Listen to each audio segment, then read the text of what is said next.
You wanted the best. You've got the best podcast. The hottest podcast in the world. The Chris Voss Show, the preeminent podcast with guests so smart you may experience serious brain bleed. The CEOs, authors, thought leaders, visionaries, and motivators. Get ready. Strap yourself in. Keep your hands, arms, and legs inside the vehicle at all times, because you're about to go on a monster education roller coaster with your brain. Now, here's your host, Chris Voss. Hi, folks. Chris Voss here from the ChrisVossShow.com, the ChrisVossShow.com. Welcome to the big show, my family and friends, ladies and gentlemen, boys and girls, everyone in the giant circus tent of the sky that we have for the 14-year 1,500 episodes are going on. I think we hit the annual review, I think the end of September or August. Well, welcome to the big show, my family and friends. We certainly appreciate you guys coming by. We're going to talk to a brilliant novelist about his amazing new book that is hot off the shelves. It's so hot, I had to use those special nuclear gloves when they sent it to me because it's just that hot. You know, the shiny ones with they look kind of aluminum. Anyway, people are like, we don't do nuclear, Chris. We just listen to a podcast. What the fuck are you going on about? So anyway, guys, we're going to be talking to him about this amazing new book that just came out August 1st. In the meantime, as always, we have to guilt and shame you to refer the show to your family, friends, and relatives. And, you know, if you haven't either, I mean, why not? Why are you holding out on us, man? Why you got to be like that? Go to goodreads.com/Chris Voss, youtube.com/Chris Voss, linkedin.com/Chris Voss. Holy crap, that LinkedIn newsletter grows like a weed. Every time I go over there, I'm like, why do people keep subscribing to this thing? Damn it. It's like up to like 6,000 or 7,000 now or something. I can't even keep up with it. So for your show, family, friends, relatives, go to Goodreads or go to iTunes. Give us a 5-star review over there as well. He is the author of the amazing new book. Came out August 1st. Like I said, it's so damn hot. I'm still waiting for it to cool. It might take 10,000 years the way this book is hot. It's called The Men Can't Be Saved, a novel. And he joins us on the show to talk to us about his latest book. Ben Purkert is on the show with us. Purkert is on the show with us. Let me get there right. Ben Purkert is on the show with us today. We'll fix that in editing. And he's going to be talking to us about his latest book as well. I'm just having a Monday here, I guess. His writing has appeared in The New Yorker, The Nation, Poetry, Plowshares, Kenyon Review, Tin House, and elsewhere. His poetry collection, For the Love of Endings, was named one of Adroit's best poetry books of the year.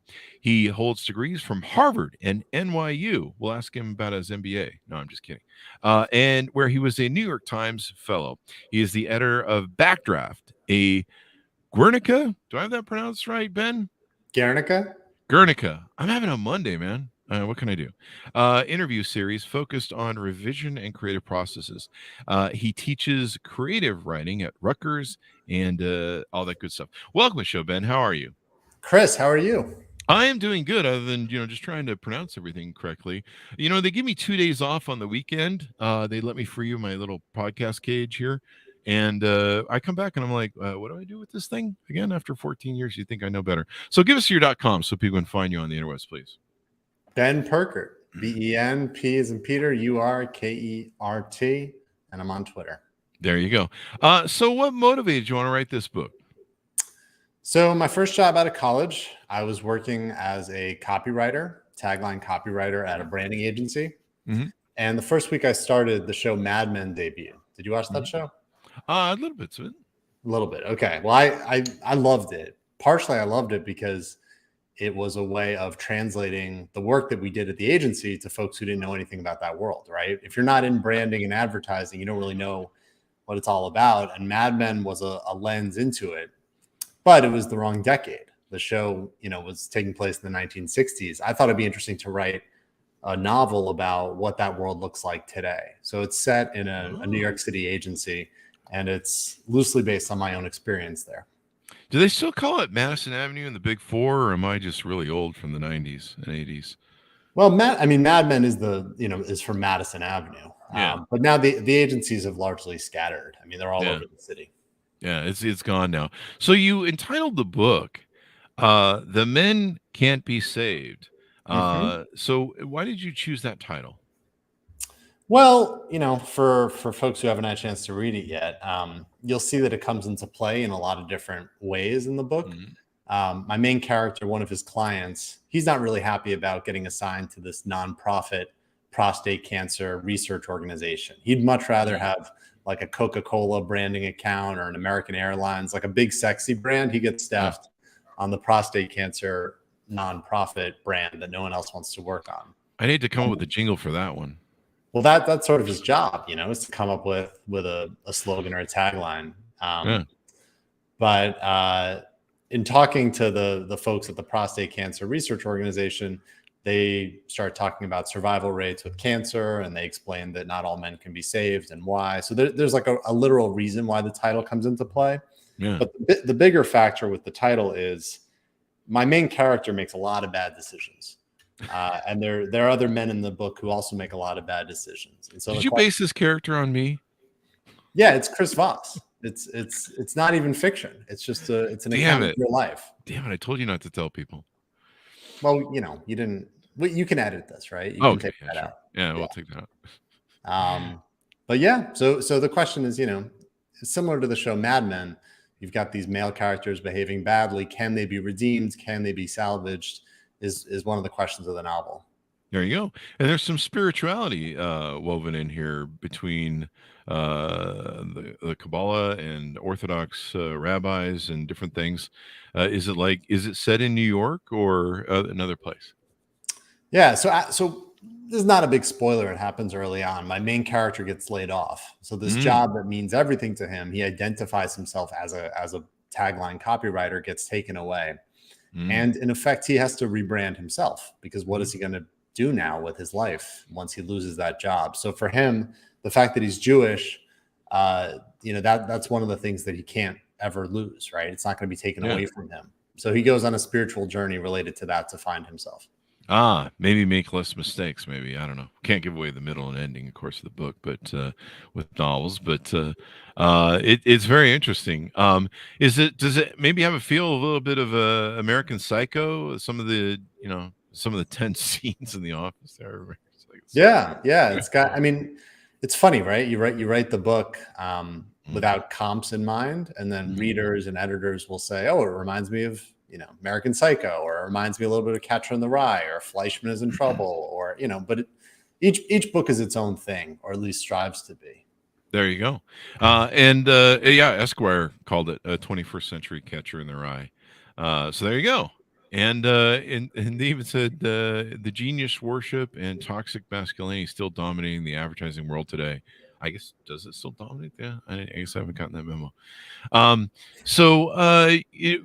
There's some comedy, I think, or some levity in the book, stuff like that. Yeah. I mean, listen, my character on the one hand is a tragic figure. He loses his job in large part because of hubris, right? He thinks he's the best copywriter on earth, and he's certainly not. So it's sort of a tragic downfall, but he's also a comedic character too. So I tend to love books, TV, movies that are dark comedies, like a show like Succession. That is, what is Succession? Is it a drama? Is it a comedy? It's a little bit of both. That tends to be what appeals to me. So I think that, folks are thinking about maybe reading the book. That's something to keep in mind. There you go. Let's see. The New York Times reviewed it. Said, "I laugh more times than I can count." So that's a great review. To write something that is interesting, engaging, and drives the reader, but also is funny and enlightening, and it's not totally dark. Do you think it would parallel a bit? I was talking with someone about Fight Club today, and Fight Club was kind of a great men's movie and great men's book. If you read the book's better than the movie. But something along those lines, maybe. I mean, listen, it's very different than Fight Club, but when did Fight Club come out? Maybe like in the 90s? 95, 3, something like that. Yeah.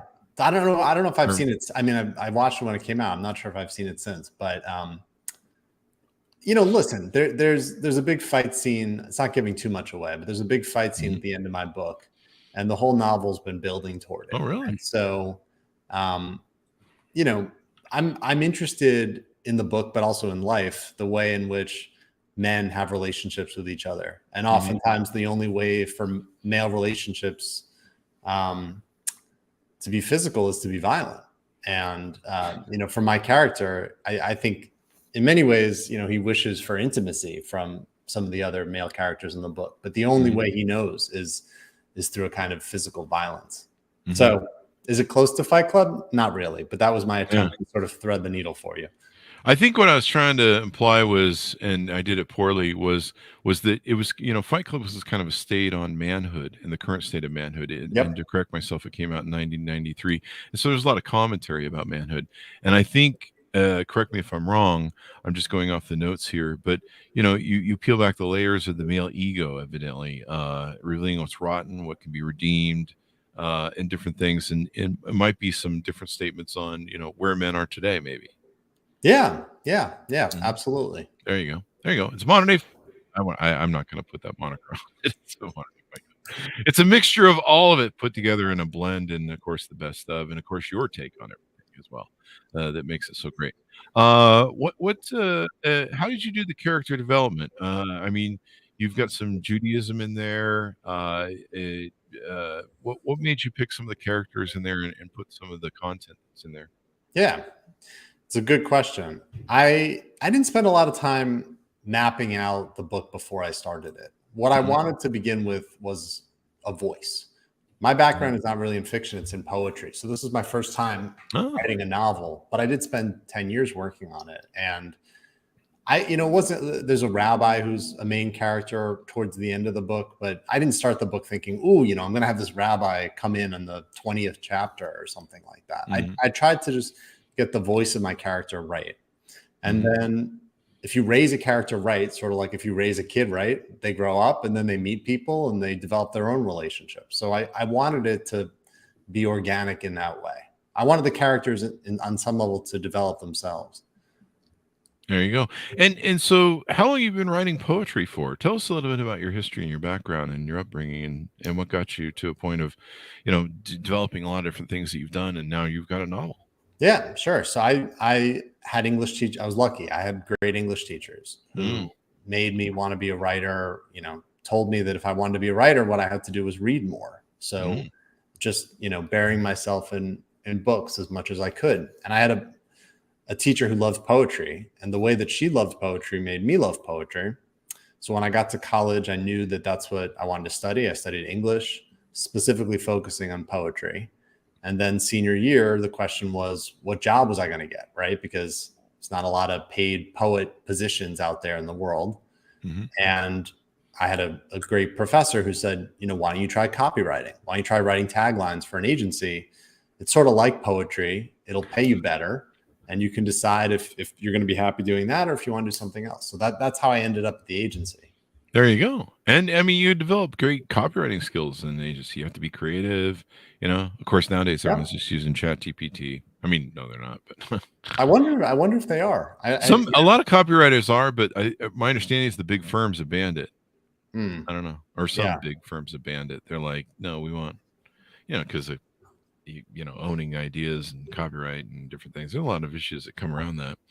But so you feel that in what ways do you feel that your background in copywriting and poetry really kind of help you develop the novel as you were writing it? As you're writing, you're sitting there going, oh man, this really helped me put this to paper, or maybe frame certain situations and things like that, or tell stories. I think it helped and it hurt. Being a poet, you are trained to be really laser focused on language at the level of the word, at the level of the syllable. You got to get the music right. You got to get the imagery right. So a lot of my favorite novels are written by former poets because they just, you oftentimes, not always, but you oftentimes feel that level of care with each sentence. On the other hand, I think it hurt me tremendously because it made me slow. I mean, it took me like a decade, right? I'm trying to chisel like a pretty big sculpture, but I've got like a pretty tiny screwdriver. My toolbox is for smaller scale work usually. So I'd like to think it helped, but it took a lot longer. And also I should say, as a poet, you're not learning about things like plot or character. So all of that was stuff that I had to teach myself. There you go, and how to develop and stuff. We've had some great poets on the show. I know one of the things you do is you're dealing with an economy of words where they have to be very short when you're writing poetry, I imagine. And then, when you're writing a book, it's kind of like long form. And Yeah. you can of course have maybe some more freedom. But when you're used to probably, having that concise communication and economy of trying to do it, I imagine that can be a challenge to make those gear switches. But Yeah. I mean, 10 years of training, there you are. Here you are. Yeah. 10 years of flailing, and then you end up somewhere. I was trying to frame it, so it sounded good, training, but we'll go with your words because you are the poet. Let's see. What anything in the future? Is there another book you've got cooking? Some of our novelists have always got something on the fires. Yeah. Writing poems. So hopefully I'll put out a poetry collection, and then starting a new novel. But at the very beginning, it's at that stage yet where I don't want to even talk about it because I don't know if I have anything. But I got to keep writing. That's what I love to do. So yeah, writing's an amazing sport. Is sport the right word? I just threw that out there, but I should probably think of it more as a sport. But it's an amazing thing, and when you keep writing and you write every day and you focus on writing, it makes all the difference. I mean, that was how I got my book written. It was just I for 10 years I was trying to get it written, and then my friends and I over COVID we formed a little accountability group. And we said, we're going to write a day, and whoever doesn't, I don't know, gets their knuckles smashed or something. And we didn't really have a saying, but I was more physical violence. You're more physical. It's semantic. I'm kind of alpha male-ish. It's just peer pressure, right? So we did that, and just by doing that and building that muscle and calisthenics, if you will, made it so it just finally caught fire on me after a month or two, and I just started writing more and more. I was like, "Fuck this hour bullshit. Let's start this thing's cooking." And so I want to encourage people that are out there who want to write books and stuff, and do things like you do. Write every day, read every day, stick with it. I try and consume 100 books a year. I think probably next year we'll probably go to more. It's such a great mind gymnasium. I'm clearly not a poet. Well, you're into sports. Ben's sitting here going, I could think of better words. I would never. Did you say mind gymnasium? Yeah. I see it. I get it done. Do I have potential as a poet? Everyone has potential as a poet. I flunked second grade, Ben. That's the callback joke we use on the show. So Ben, anything more you want to tease out on the novel before we go? Oof. Anything to tease out? Well, I'll just say that one of the things that's been fun sitting where I sit with this gigantic calendar behind me is that I get to see reader reactions, and I've gotten I mean, the book just came out, but already I'm starting to get notes and see comments and reviews where some people love to root for this character. They find him very charming and endearing, and others are really enjoying hating him and rooting against him. Really? And to me, that almost feels like I've done my job, right? Because I sort of was aiming to hit that sweet spot where you would be right on the fence. I love that kind of a Kendall Roy from Succession sort of character where you're unclear if you're rooting for or against. So I don't know if that sounds appealing to your listeners, but that was sort of the thought process. That's what we hear a lot from novelists, that their readers sometimes will either define or fill in the blanks, or sometimes, it's like a song. They just kind of add whatever their take is, like everyone knows Stairway to Heaven is a song about Jimi Hendrix getting killed by Nixon. Everybody knows that, but some people don't. I'm just making shit up. I convinced someone of that one time. One of my secretaries, and we built a fake web page that said that was the true symbolism behind the story, and she bought it. So it's an old story, but yeah, it's interesting how they'll define. In fact, I think I had one novelist on the show, and she's like, I didn't realize that my character was an alcoholic until all of my readers told me. Yep. I was like, wow, okay, well, there you go. So you're on that beautiful journey, writing novels and opening up this world, and I think I just will look forward to you kicking ass some more and doing great things. Chris, I appreciate it. Get home safe. There you go. Give us a .com so people can find you on the interweb, sir. Sure. Ben, and then my last name is Purkert, P as in Peter, URKERT.com, or you could follow Ben Purkert at Twitter. There you go. Order up the books, folks, wherever fine books are sold. The Men Can't Be Saved, a novel. It's not about me, but it probably could be because I can't be saved. I've heard from the religious people, and they said, "No, we're not taking." They said you. no We're go. not, we're not saving you either. So, Oh, no. or folks, hot off the presses, be the first one to read it, so that way you're ready for this next book that comes out in its next poetry. Thanks for tuning in. Go to goodreads.com/Chris Voss, youtube.com/Chris Voss, linkedin.com/Chris Voss, and all the great places on the internet. Thanks for tuning in. Be good to each other. Stay safe, and we'll see you